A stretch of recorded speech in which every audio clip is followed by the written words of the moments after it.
E=mc² ने कैसे modern physics के एक बहुत ही बड़े क्वेश्चन का आंसर किया। How did E=mc² solve one of the most interesting and important question of modern physics. आखिर कौन से क्वेश्चन की बात कर रहा हूं मैं? कौन सा ऐसा क्वेश्चन था जिसने फिजिक्स की जगत को एक बार हिला के रख दिया था? कौन सा वो ऐसा क्वेश्चन था जिसने फिजिक्स के लॉज को वायलेट करने की कोशिश की थी? एंड कैसे E=mc² ने इस क्वेश्चन को बखूबी पूरी तरह से सॉल्व कर दिया। सब कुछ जानने के लिए तुमको इस वीडियो को एंड तक देखना पड़ेगा, क्योंकि आज की इस वीडियो में हम इसी चीज के बारे में डिस्कशन करने वाले होंगे। So let's start this video without any time pass.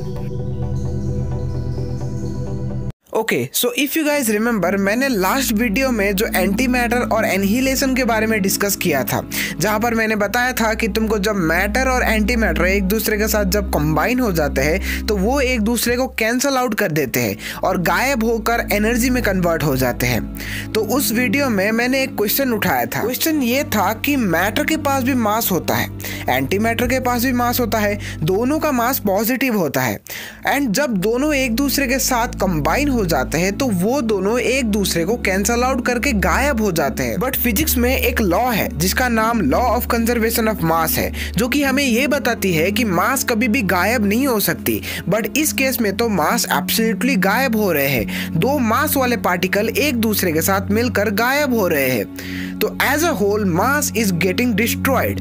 But how can this even be possible? The answer, my friends, is given by Einstein's mass energy relation. वैसे तो E=mc² पर मैंने दो वीडियोस बना के रखे हैं, तो अगर तुम लोगों को E=mc² के बारे में जानना है तो वीडियो को एंड तक देखो। एंड स्क्रीन में मैं E=mc² के वीडियो का लिंक दे दूंगा। बट अभी के लिए मैं ये चीज क्लियर कर दूं कि E=mc² का मतलब सिर्फ और सिर्फ इतना है कि energy and mass are different manifestation of the same thing, जिसका मतलब ये है कि एनर्जी और मास एक ही चीज है। Mass is a compact form of energy, and मास को एनर्जी में कन्वर्ट किया जा सकता है एंड एनर्जी को मास में कन्वर्ट किया जा सकता है। यही E=mc² के जरिए आइंस्टाइन हमें बताना चाहते थे। एंड E=mc² के जरिए हमें यह पता चला है कि कंजर्वेशन ऑफ मास और कंजर्वेशन ऑफ एनर्जी दोनों इंडिपेंडेंटली ट्रू हो, इसकी कोई गारंटी नहीं है। हमेशा ऐसा नहीं होता है, क्योंकि थोड़ा बहुत एनर्जी मास में कन्वर्ट हो जाता है एंड थोड़ा बहुत मास एनर्जी में कन्वर्ट हो जाता है।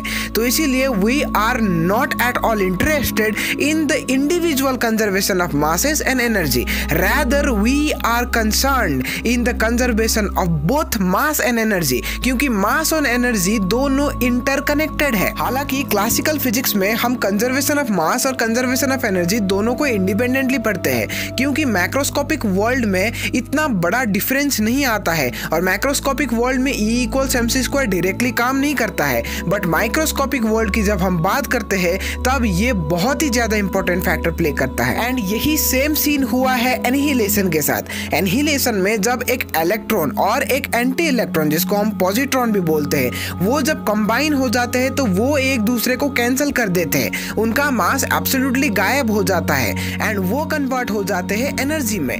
आइंस्टाइन के मास एनर्जी रिलेशन से हमें यही पता चलती है कि जो एंटी इलेक्ट्रॉन और इलेक्ट्रॉन का मास था वो एनर्जी में कन्वर्ट हो गया है and it resulted in the energy carrying gamma ray photon. तो अगर हम कंजर्वेशन ऑफ मास और कंजर्वेशन ऑफ एनर्जी को इंडिपेंडेंटली इंडिविजुअली देखें तो इसमें एक बहुत ही बड़ा लूप होल क्रिएट हो जाएगा।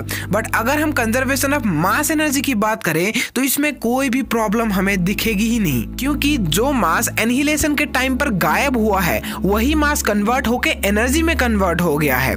इसीलिए कंजर्वेशन ऑफ मास और कंजर्वेशन ऑफ एनर्जी दोनों को एक साथ मिला के देखें तो ये चीज एब्सोल्युटली ट्रू और एब्सोल्युटली वैलिड नजर आएगी। तो अगर तुम लोगों को हमारी लास्ट वाली एनहिलेशन और एंटीमैटर वाली वीडियो देखनी है तो इस वाली वीडियो पर तुम क्लिक कर सकते हो। एंड अगर तुम लोगों को E=mc² की वीडियो देखनी है तो इस वाली वीडियो पर तुम क्लिक कर सकते हो। Thanks for watching this video.